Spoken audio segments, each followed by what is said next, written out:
Question کیا کہ ان کی والدہ 32 سال سے بچوں کو قرآن وغیرہ پڑھا رہی ہیں.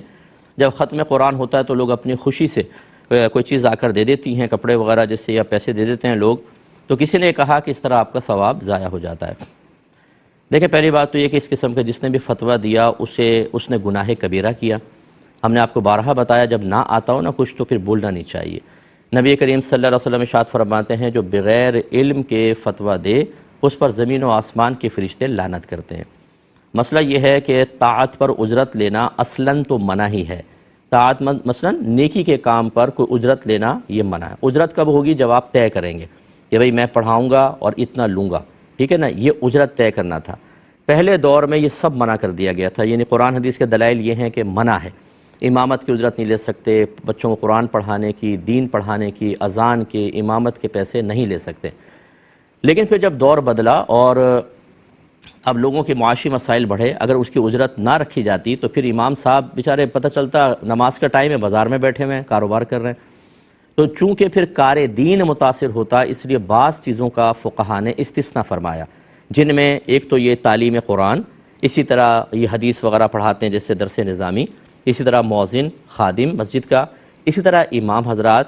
اسی طریقے سے اگر کوئی واعظ ہیں، بیان کرتے ہیں اور اصلاحی بیان کرتے ہیں اور وہ اپنا زیادہ ٹائم اس میں دیتے ہیں اور اس سے معاشرے میں تبدیلی بھی آ رہی ہے، وہ اپنے بیان کے پیسے مخصوص کر سکتے ہیں.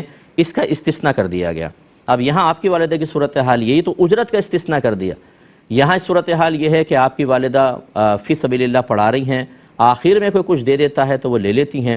تو ایک پہلی بات تو یہ کہ حقیقتاً یہ اجرت طے نہیں کی گئی. یہ کہہ سکتے ہیں آپ کہ یہ انڈرسٹوڈ ہے کہ پڑھا کے چکیں گے تو کچھ نہ کچھ ملے گا، تو اگرچہ طے نہیں کیا لیکن چلیں معروف ہے، عرفاً حاصل ہوگا. تو ابھی ہم نے آپ کو بتایا کہ تعلیم قرآن پر تو طے کر کے بھی لے لیتی ہیں تو صحیح تھا. چہ جائے کہ عرفاً ان کو کچھ حاصل ہو رہا ہے تو اس میں شرعاً کوئی حرج نہیں ہے. آپ کی والدہ بالکل لے سکتی ہیں اور انشاءاللہ ثواب ضائع نہیں ہوگا. حضرت ابوبکر صدیق رضی اللہ تعالیٰ عنہ خلیفہ بننے کے بعد بازار میں تھے. تو حضرت عمر فاروق رضی اللہ تعالیٰ عنہ نے پوچھا کہ یہاں آپ کیا کر رہے ہیں؟ امیر المومنین آپ یہاں کیا کر رہے ہیں؟ عرض کیا، آپ نے ارشاد فرمایا کہ اگر میں کماؤں گا نہیں تو گھر کیسے چلے گا؟ حضرت عمر فاروق رضی اللہ تعالیٰ عنہ نے عرض کی کہ اگر آپ یہاں رہیں گے تو کار خلافت کیسے چلے گا؟ پھر باہم مشاورت ہوئی اور حضرت ابوبکر صدیق رضی اللہ تعالیٰ عنہ کا باقاعدہ ماہانہ وظیفہ مقرر ہوا کہ اتنا بیت المال سے آپ کے گھر میں آئے گا، آپ صرف کار خلافت کو دیکھیں گے. ایک روایت میں اور بھی ہے لفظ. اچھا، اسی طرح عمر فاروق رضی اللہ تعالیٰ عنہ کا دور آیا تو آپ تمام مجاہدین کو سیلریز پے کرتے تھے باقاعدہ. وہ جہاد پہ جاتے تھے، ان کو تنخواہیں دیتے تھے، تو آپ نے تنخواہیں ڈبل کر دی اور ارشاد فرمایا کہ کرپشن کو روکنے کا بہترین طریقہ یہ ہے کہ سیلری بڑھا دی جائے. یہ دیکھیں، اب وہ مجاہدین باقاعدہ سیلری لے کر جہاد کر رہے ہیں کیونکہ ضرورت تھی کہ وہ بیچارے جہاد پہ 6 مہینے، سال مہینے یا 2 مہینے رہیں تو پیچھے گھر بار کیسے چلے گا؟ اس لیے اب کیا ان کو ثواب نہیں ملا ہوگا؟ یا صدیق اکبر رضی اللہ تعالیٰ عنہ وظیفہ لینے کی وجہ سے ثواب سے محروم رہے؟ اس لیے ان امور میں شدت اور سختی نہ کی جائے. یہ فقہا کا کام ہے کہ وہ یہ بتائیں گے کس چیز پر اب اجرت دینا شرعاً جائز ہے، کس پر نہیں. جیسے نعت خوانی پہ اجرت آپ طے نہیں کر سکتے، یہ منع ہوگا.